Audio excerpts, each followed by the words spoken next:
so obsessed. I want to chop your kwabi.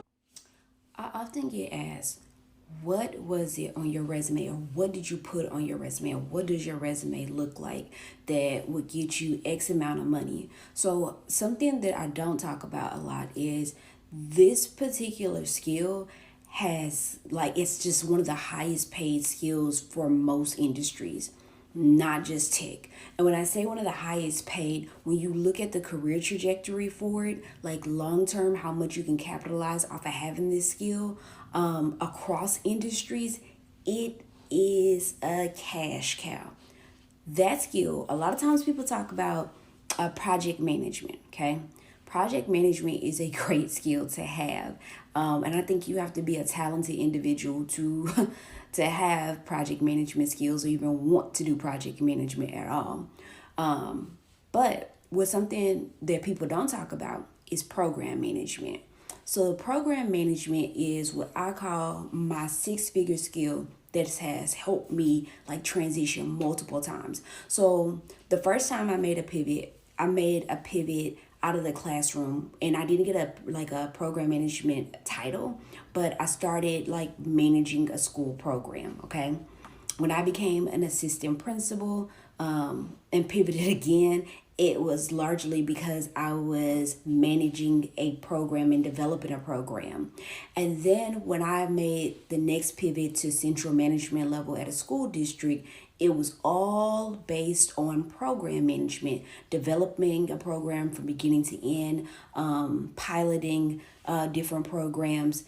So then I was like, okay, I like doing this, but I don't want to do it in a school. I was allowed and able to pivot into a startup company, a startup education company that was a tutoring company based in the US and the UK. Okay.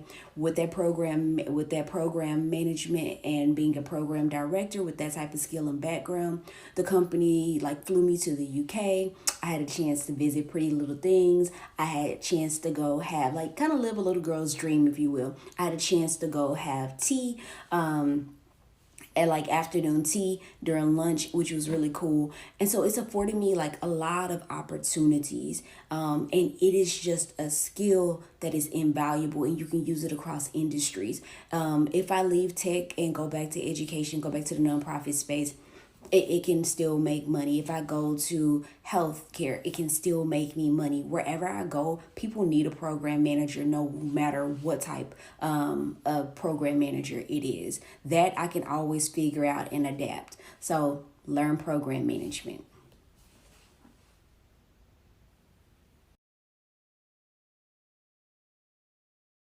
Okay, so you have the degree, you finished the boot camp, you took all your certification. Now it's time to land that job. The quickest and the easiest way to do that is not by applying online. It's by using your network. Luckily, I don't have a network. So make one. The biggest way to expand your network is by meeting new people. While you're on the job hunt, instead of just waiting at home doing absolutely nothing, join an organization that aligns with your career choice or the role that you want to get into. Oftentimes, the people who are members of that organization are either already in the tech industry or in the same predicament as you. The people who are already in the industry can tell you when a position opens up on their team, or they can use their network to see if there are any open job recs that you can apply to. Plus, that's a free recommendation. Honestly, it's a win-win situation. Let me know if you would like a list of organizations to join. Like and follow for part 2. Absolutely. Let's talk about my pay since I've been in tech. So before I got in tech, I worked in healthcare. I was a receptionist. I made $12 an hour. I took my first tech job here in Austin, making $40,000 as an entry-level customer service answer the phone person. I wound up getting a $6,000 raise while I worked there about a year and a half in, but I wound up leaving for mental health reasons. My next job, I took an $8,000 pay cut, made $38,000 as a base, but that company did have commission. So I made anywhere from $600 to an extra $1,000 a month. I never made 38K.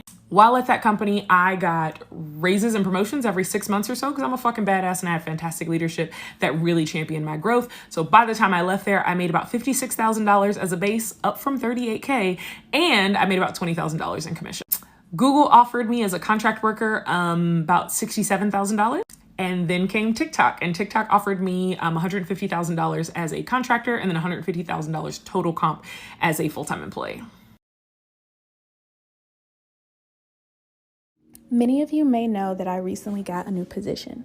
I start tomorrow, so it's finally time for me to move into my new desk space. So I wanted to show you guys how I set it up. Although I prayed and manifested this new position, I'm not gonna lie, I am very nervous about starting. Something that I've learned about myself is that I don't like change because I fear the unexpected. But even though I have a lot of anxiety about starting on this new journey, I welcome it because I know that I must become uncomfortable in order to grow. I know that there may be someone out there who is starting on their own new journey and has a little hesitancy, so I hope my words help you to understand that you aren't alone. We got this. This new opportunity was designed for us, and if it wasn't, we wouldn't have it. I know that it will take some time for me to adjust, and that's okay, but once I do, I'm going to be a beast at this job. And in the words of Megan Thee Stallion, they still trying to find a thing that I can't do.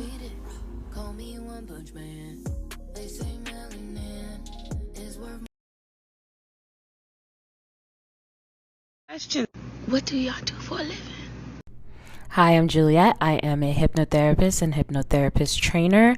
My clients are Hollywood execs, professional athletes, startup founders, real estate developers, traders. So I was able to quickly scale my practice to 7 figures.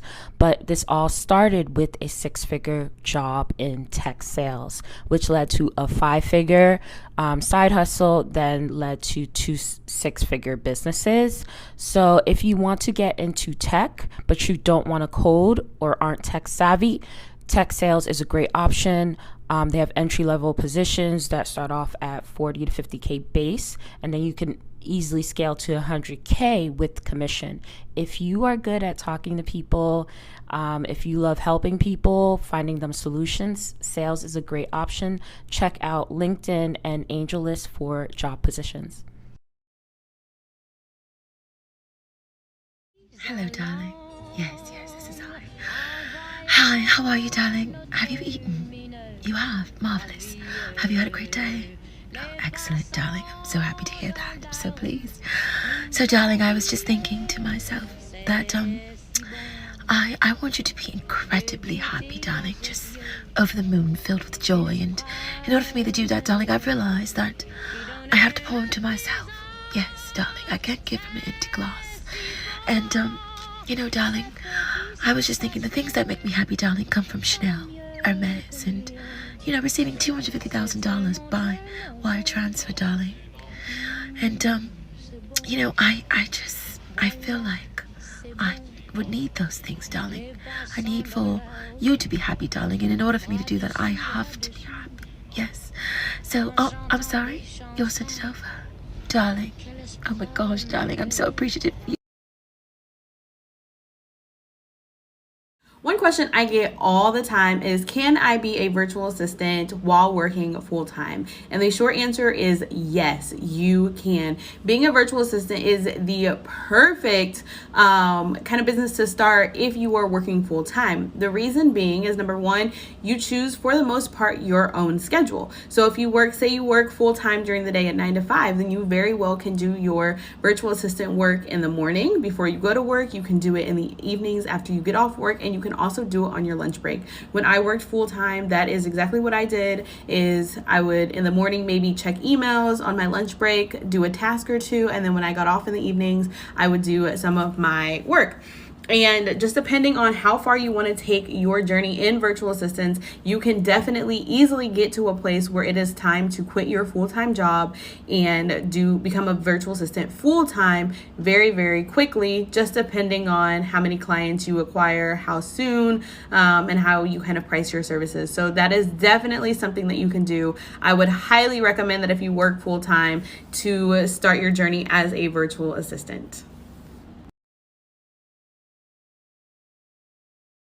So, how I got into this tech life. So I started off as a staff auditor in public accounting, and I hated my life. I did not want to look for the search. I didn't feel like auditing cash. I was over it. I went to another public accounting firm. They couldn't handle this blackness. They didn't like it. Actually had to sue someone for racial discrimination and win. And then I decided to work on my own. I worked some contracts. Well, one of my contracts was getting ready to end, so I had to find a job. So I found a desperate recruiter who was looking for a desperate employee, which was me. Gave them my resume. They said, hey, I'm going to put you in for this job that has no experience, and I don't think you have the experience, but I'm going to still put you in. She did. I get the phone call for the interview. Bam! In the interview, my boss tells me that I get the job, but not only do I get the job, that this career will be lucrative. I did not know what that meant. It was $65,000. I was happy with that. Fast forward 6 months, then I get a LinkedIn message saying, hey, what would it take for you to leave your job tomorrow? Boop, boop, $1,100 grand to get me to leave tomorrow. 6 months after I just started this career. Now I've been in for 2 years. I make over $130,000 for each job that I do. Each job, I have multiple. It is a great lucrative career I can do from wherever, whenever. And guess what? My bosses don't have to tell me nothing. Okay, so I found myself on like Black Girl Luxury TikTok, and I'm laughing because all I see in the comments are, well, maybe I'm laughing at me, dang. All I see in the comments are like, sis, what do you do for a living? Most of the women work in tech, and not everybody wants to know how to work in tech. Smart. Booming industry. Can't say it's not.